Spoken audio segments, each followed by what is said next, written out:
Welcome everyone. This is the Should I Start podcast / digital series. This is a digital series where we talk to printmakers, photographers, videographers, designers, people in business and creative industries for global listeners. It's interesting about the people that I meet and I come across. It's such a fun time. I have fun guests. They have instilled in me so much wisdom, and I'm really happy to introduce my next guest. His name is Julian Haddad. He is a creative coach and a designer. We met through mutual friends. I think your sis and Veronica, they attended my creative community event at Brothers and Brawlers at the time, and that was like my first event. Wow, memories. Yeah, took photos of them. They're really ambitious and really humble. It's just like, yeah, my family is full of creative people. That's what your sis said. I'm less like, all right, cool, shitting on my family. Thanks. I love to meet and get to know them. And I've seen some of your work on social media. And when I mean social media, I mean Instagram specifically. And the graphics that you do is like, I started off doing graphic designs for like my t-shirts. I wanted to start a skateboarding brand. Nice. Yeah, that's what awesome. it was called. Wait, nice? It was called Nice. Oh, yeah. There It you makes go. sense, Yeah, right? honestly, you should have done it. I would have bought it. It's gonna circle around. You're gonna see how content works and building a platform and all that stuff. Love it. So that your work has been very inspirational. It's like transcending to what I've normally seen. It's captivating and tells a story. There's textures. I never knew someone that did 2D design, made it 3D, and then gave you a feeling that like, oh, I want to touch this. I want to see this printed in like a gala. Like, I really want to see it. For those of the people that don't know who you are, how would you introduce yourself to them? That's an interesting question to ask even now, because there's been so much transition in what I like specifically do. But first and foremost, I'm a designer. I think that I naturally introduce myself that way because that captures just the broadness of everything that I cover. But most recently, I've been focusing on coaching other creatives and leaders within the design industry. So I would literally introduce myself how you so graciously introduced me as a designer and creative coach. Because I think that's like the focus of my personality that I'm like putting out there right now. When you were young, did you ever do anything towards the arts? Yes. I was like super into anime, super into specifically Dragon Ball Z, because let's be real, that was the Japanese soap opera. Yeah, I mean, I cried if I missed an episode. Like I have, my family can attest to that. That's how obsessed I was with it. And eventually, I started playing a lot of video games and realized the power of just like putting ideas out there in that way. Like it was just like I just immediately remember like Super Mario 64 and just like playing in this 3D world. And I would always tell my mom, like, I need to do something. I want to create this. I'll do the box cover if I have to. Like, I need to do this. And so it's interesting because my parents are both doctors. So they're like, okay, our kid is like a creative. Like, let's just figure out what he can do. And so my mom would get me coloring books and Legos, like shout out to Legos because I created some crazy stuff with that. And eventually that led into private drawing and painting classes during middle school. And it was interesting because creativity manifests itself in so many different ways. And so the first way was through singing. And I was like in the choir and I would sing and I would like dance around. We would like perform at Disney and like the youth fair. And I was doing that and really enjoying it, but at the same time, I was just really gravitating very strongly towards painting and drawing, and every time I did it, I just discovered something new. And I was very fortunate that in middle school, when I had to make the decision of what high school to go to, Miami has 2 art magnet high schools, New World and Design and Architecture Senior High School, and so you have to audition for both. Tell me about the process that you went through for the art schools. Sure. So for getting into art school specifically, they're testing for different things. And so the first thing that they look at is your portfolio. And for me, a lot of the interesting thing about going through that process is that in middle school, a lot of my peers that I ended up in high school with, they had been training for years. And for me, the traditional fine arts, that came through much later in the process before high school. And so that's why I ended up getting a private tutor, and I started learning about the basic fundamentals of fine arts: contrast, composition, color, and developed a portfolio, something I was very proud of, honestly. Sounds like you were into photography. I was into photography, actually. It manifested in a different way, and I actually ended up getting a minor in photography in college, which is funny. But to get into Dash specifically, they really push the fine arts because that's like the base for everyone. And so outside of your portfolio, they also test your ability to act in the moment. And so the first stage is drawing a still life. And the interesting added challenge to it was that I had a really high fever that day and was really, really sick. The sickest I've been, I think, in my life. And as I'm drawing the still life, I remember, and I was dressed in my like button up and like nice pants, and you know, the art world was so new to me, and I was just dying. Like, I couldn't breathe. I could barely see, for that matter, and I was just, you know, they give you a piece of charcoal and you're kind of drawing through that, drawing what's in front of you, and they time it. And so that was the first time that I had to do something arts related under pressure. And so I didn't finish the still life at all. I think I got through like one leaf. And I started like getting really detailed with that leaf. And at the same time, you're in a room full of, you know, just energetic designers and artists that are also trying to get into school. So it added an element of competition that was also very new to me. And I was sick. So I was just like, what is happening? The fun part about it, the second part of it, was the interview. So a professor, it's funny that I call them professors, a teacher from the school, they sit you down and they ask you questions about your interests and your experience in middle school and what art means to you. Why should they choose you over all these amazing, talented people? And the third stage, I think, was a self-portrait. That's what it was. The human face is one of the most complex things you can draw, and so it tests like symmetry and just so many different aspects. The same with a still life, but you know, your interpretation of a human face, especially your own human face, says a lot about the kinds of things you think about as an artist. And so Drop some of those things. I really want to know. Was like the eyes is to the soul type thing, like your eyebrows are fleek. It's like you focus so much on the eyebrows and your eyes are like little lines and your mouth is a little line.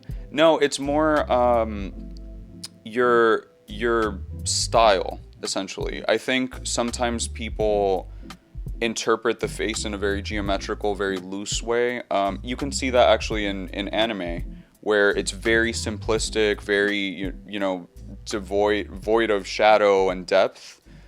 And in fact, a lot of the depth comes through the color. For other artists, there's a lot of line work, there's a lot of shading, there's a lot of just lack of detail or more detail. It just establishes your style. And the added element is that when you're drawing your own face, there's an emotional connection to what you're drawing. And so some people like me at the time, who was a lot less aware, a lot less self-aware, I was much more technical. So I would, you know, like trace the outline, and I would trace the eyes and try to keep it very perfect, very symmetrical. You'd see other artists that were much more interpretive or much more loose with their style, that they would start with like almost like a black like charcoal filled page and start like almost like molding out the details of their face through light by carving out the light from the charcoal. And so that in and of itself was such an expressive way. You would just see people like really into their pages, and I was there just being really careful. And already you can tell that says so much about your personality, where it's like, I let perfectionism run my art for such a long time. Other people were able to tap into their emotional creativity and just like get really into the darkness that they have to face, or and a lot of times the light that they have to face. And yes, you have to come across that conversation a lot, where it's like, you know, your portrait might change over time.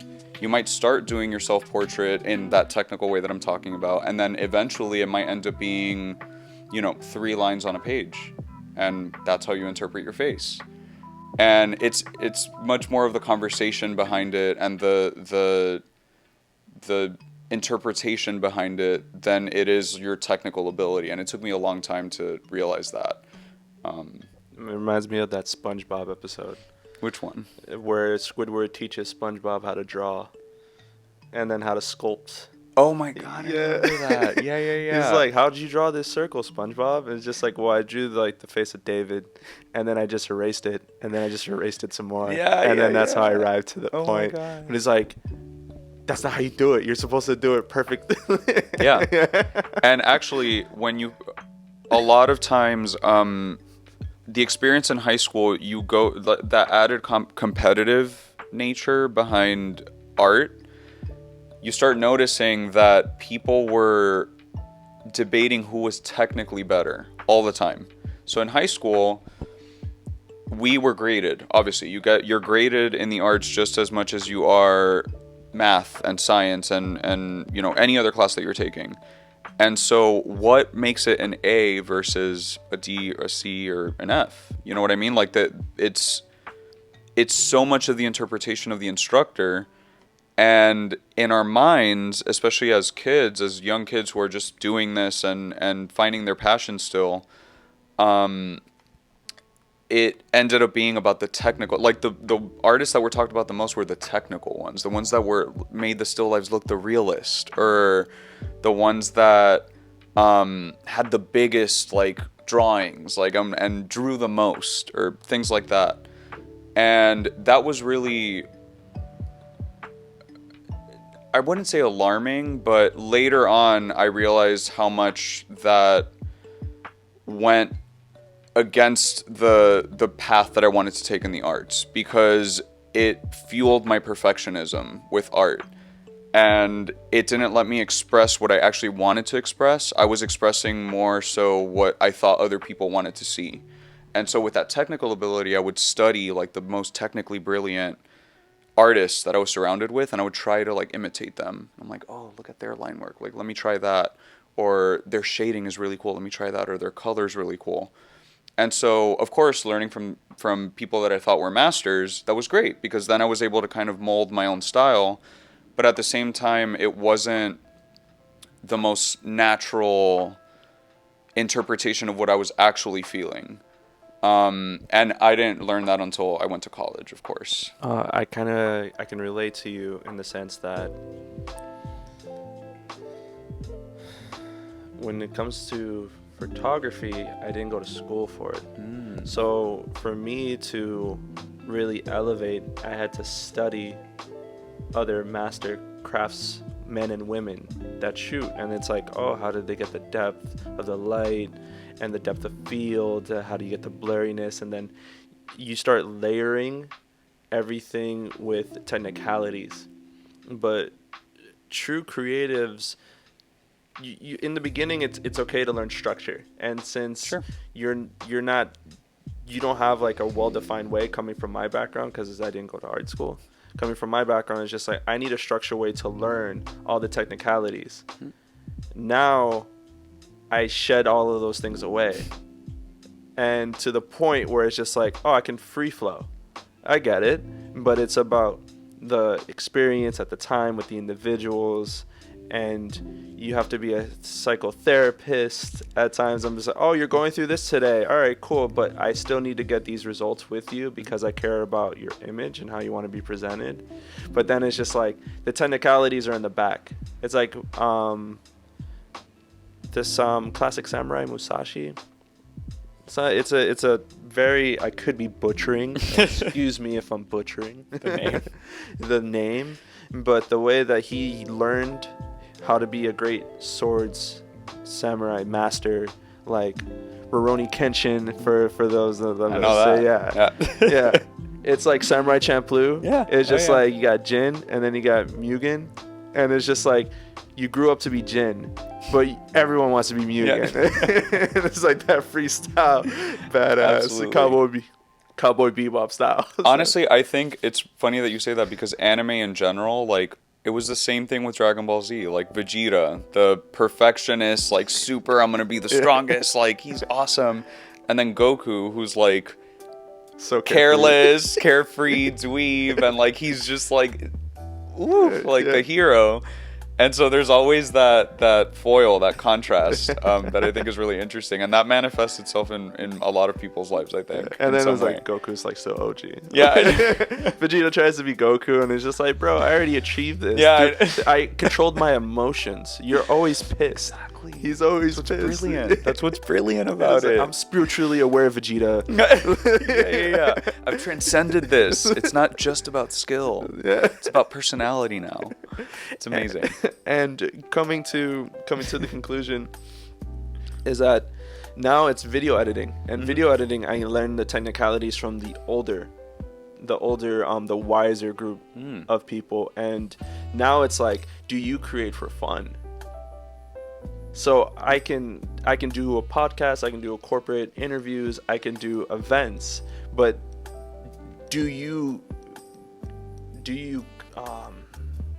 can I present to you my style? Because that's completely different. I'm like, okay, you get the film rates, you get the color grading, you get the photos you shoot in RAW, you get to edit with your preset, and the functionalities of learning all the technicalities is very great. But is that Philippe? Right. And sometimes you lose it because everyone can pick up a camera, use their iPhone, use their Sony, Canon, Nikon, or they can use a Pentax or Fuji. You can use Sennheiser for audio, or you can use Samsung. You know, I'm using like this Miami cup holder like sleeve, and I cut it just so I can I can solve a problem. And I'm this just is literally creativity manifested in a tool. Yeah, it's amazing. And I'm just like, I wasn't technical. I wasn't, just like, yo, this tape. All right, cool. Cut it, tape, and it solves it. I think that's why I'm so inspired by your setup, because you're literally using your creativity to solve the problem of a small space and still retain quality. And I think that I pay attention to that so much more nowadays, so much more. Like the process and the care that you put into it, the way that your mind thinks, and how you did have to tape this together. I respect the F out of that. That's amazing. And so it's really interesting how your creativity evolves over time. And that's why I'm saying that for the high school experience, you do learn the technical abilities, and of course you would gravitate towards the people that know it the most. But at the same time, it's fascinating how you have to shed so much of that to get to the core of who you actually are as a designer and an artist, and what it is that you actually have to say. And that's so far beyond the technical. It's so far beyond the technical. And that's the stage I feel like I'm at now. That's cool. Yeah. That's why you take so much pride and care into your work. Yes. So you're still a perfectionist, and I can see how graphic design, you can still be the tools like Adobe and then other programs, they're readily available for you to dominate with the technicalities. But now it's like the textures, the feeling, how you present it, why you present it, what is the symbolic meaning behind it. I'm like, when I look at some of your work, I'm like, yeah, that's Julian. That's awesome. You know, and that means a lot. accumulates over time. But you were pressured since the beginning. Some people like myself is just like, I didn't know that I wanted to be where I am now. And now that I'm here, do I regret everything in the past? I'm like, no, because life is a compounding effect, like how people talk about investments. And what I mean by that is that when you invest in $1 today, it will multiply into something grander in the future. The same thing with human complexities, where it's like you're an artist, you've developed it, it's compounding, but I can take this and now I can present it, I can execute it in a different way. Yeah. So from photos to video, or graphics to photo to video to any other venture. And the more that you execute and build and you grow, those skills internally become, I can talk to people a lot better. I can present things a lot easier. They build your empathy. That's all building empathy. Oh, man, that's crazy. Yeah. Is there a difference between a creative and an artist? Ooh. Give us the short version. Don't give us the short version. I'm actually curious because I had a recent conversation with an individual that's like, most people, and this is like, okay, I kind of get it. Most people are not artists because they're not reinventing anything new. Andy Warhol is an artist because he's the first to do a lot of things. But I'm thinking that for me and my philosophy, I'm like, everyone can be creative because everyone can accumulate past art styles, conventional wisdom and technology, and then make something even better. Yes. I think every single human being is inherently creative. I think some people are better at tapping into their creativity than other people. I think everything is art. I think, unfortunately, society has commoditized what art should mean and kind of put it into easily digestible little pills for everyone, particularly in art history, because, you know, you learn history, you learn about sculptures and paintings and all these things. But the reality is that art is storytelling, art is problem solving, art is personality. There's so many different layers to what creativity and art is. I actually would argue that they're the same. And I think creativity manifests itself in so many different ways. Like what you did is art to me. This is art. This setup is art. This store is art. This conversation is art. We're manifesting something tangible from our minds, and we're putting it out into the world for people to take into their own minds, and maybe they'll create something from that and keep that going. I think art and creativity is connection. I think it's a spiritual practice. I really do. And that's why it's a little complicated for me to just answer that point blank, because I think creativity is just part of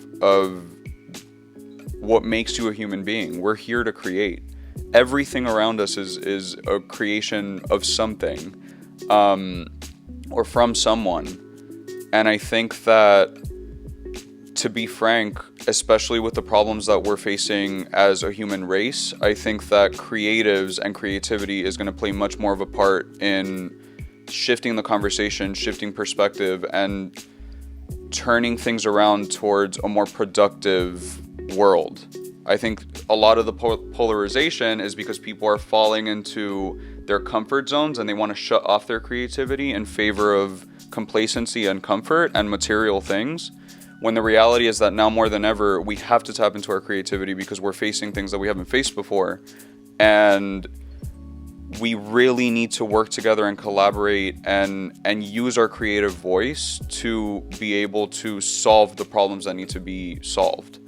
And that adds another layer to the defining what creativity and art is, because that in and of itself to me is art. It's beautiful. It's beautiful to come together with our creative voices to be able to solve issues and open up new channels for other creatives to solve those issues. And I just think it's just part of the energetic flow of being a human. I really do. And That was beautiful. I hope some of that made sense. Don't worry, I'll just slap some music behind it, and it's like you gotta smoke some weed to it, man. You gotta really vibe I'm out sober, to I swear.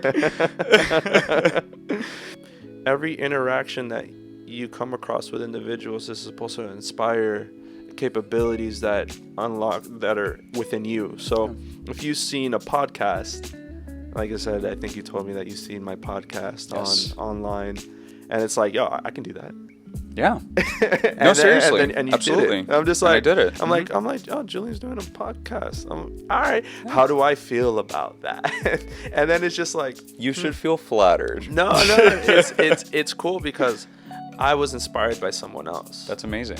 You know what I mean? So, you know, it's great to have an idea, but to actually apply it and actually execute it is a completely different thing. Yeah. It's such a completely different thing. See, and that's the difference between getting an education in the arts versus not necessarily getting a traditional education. And it's not in any way, and I've said this recently, it's not about the sheet of paper that I got in the end, the degree, the fact that I was, trained by amazing designers and amazing artists. It's the fact that I practiced on a daily basis to put my work out there in whatever I thought was the purest form of my expression, and have it be ripped apart and criticized on a day-to-day basis. And I had to face that because a lot of creatives who haven't had that kind of rigorous training, they will never put stuff out there just because of their fear of judgment and rejection and just any other fear. And I think that I respect people that haven't had the training and still put their creative work out there anyway and still keep going and still manifest whatever they have to manifest, because that takes a tremendous amount of courage. It really does. That to me is bravery, because you're literally putting what's in your mind and what is in your space, your soul, and you're putting it out there to be interpreted by other people and remaining open to that feedback, ideally, and not crumbling to it. And I think that just takes I honestly will never know if I would be able to have the courage to do that had it not been for that education. And everyone has their own path, but I do truly respect the people that don't rely on their education to follow their passion and put their ideas out there. That's amazing to me.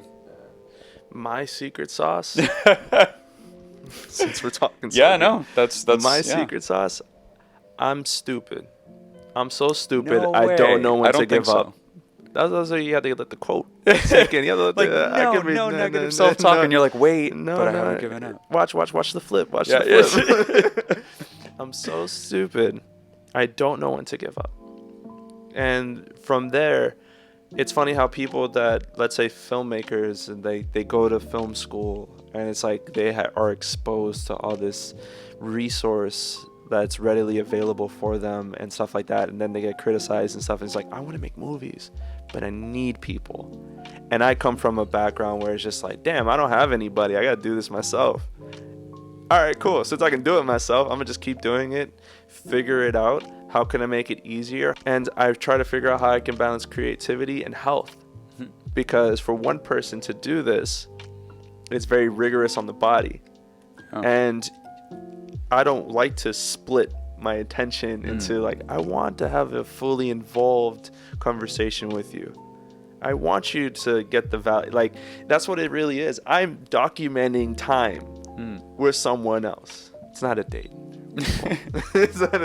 But the love and the care that I value you as a person. This is who you were. These were your thoughts at the time. And who were you in the beginning? How did you get to where you are now? And why did you choose these paths? And then what would you tell your younger self? Because there's a younger you out there, and I said it on multiple episodes, there's a younger you out there that didn't have you.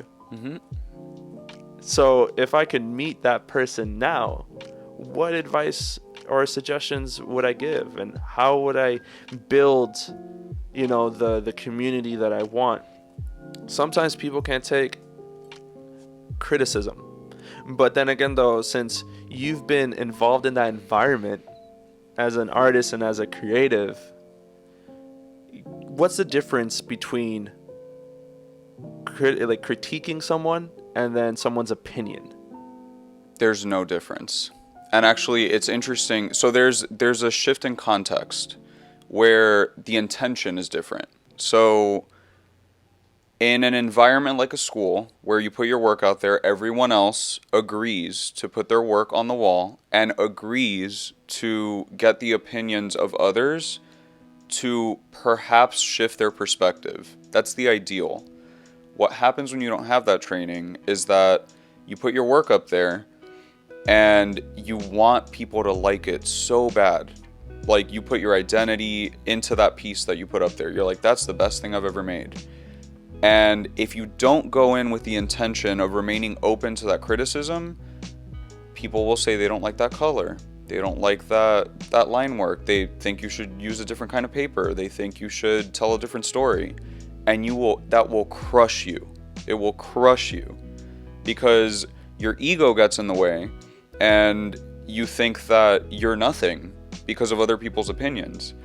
When the reality is that it unfortunately traumatizes you enough where you have to shift into that perspective or you'll never create again. And so I think formal critiques, it's just a change of environment. But I think nowadays, now that we're much more connected, everything you put on social media, you're putting it out in the open for it to be criticized, for it to attract other people's opinions. The difference is the weight that you put on it and the respect that you have for the people that are saying what they're saying. I spoke recently to my coach, who's also a creative coach, and she went to New World. She went to the same college that I did. And she says that artists who, similar to what I'm saying, we grew up traumatized. We grew up literally traumatizing ourselves so that we're able to develop thick skin, so that we were able to produce whatever it is that we have to produce without crumbling to the pressure of what society wants it to be. And if the most amazing people on this planet, the people that have done the most incredible things, including the phone that you're recording, it's funny, I'm like channeling her right now, including that phone, that light, these chairs that we're sitting in, they did it because they had an inherent need to do it. Like, there was no other choice for them.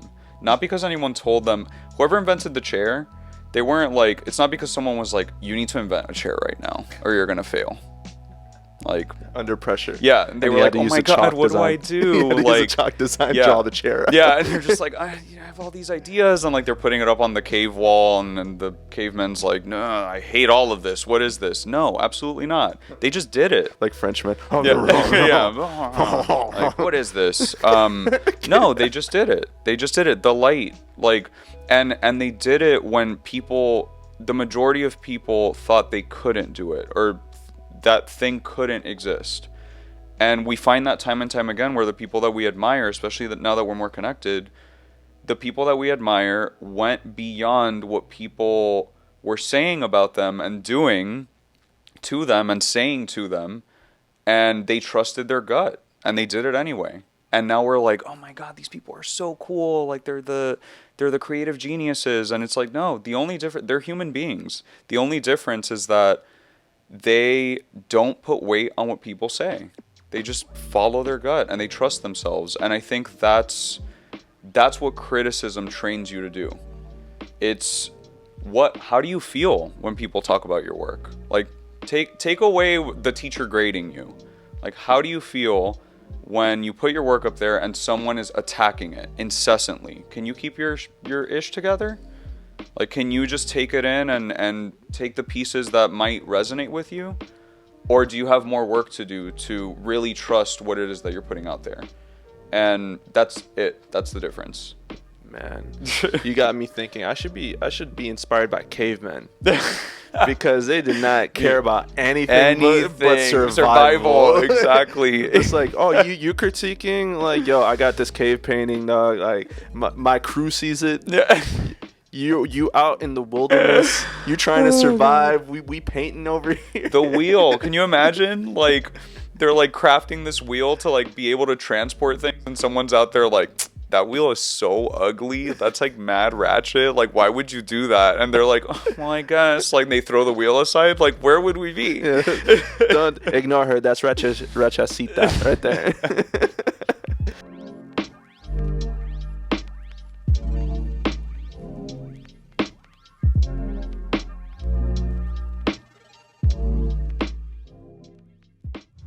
So I hope you guys love this video and the videos that I have been producing. Let's go. I love the people, I love the guests. If there's any feedback that you would like to give me, please let me know in the comments below. Yes. If you can please subscribe. If there's any way that I can improve on it, let me know. I would be glad to hear it. And I also want to know what's on your mind. This is an ongoing conversation. Let's go. I want to, understand you guys more. I want to provide more value, more content for you. Yep. So if there's anything that I can do, just please let me know. I'll gladly help out to the best of my abilities to provide you this content. You're crushing it, bro. Let's go.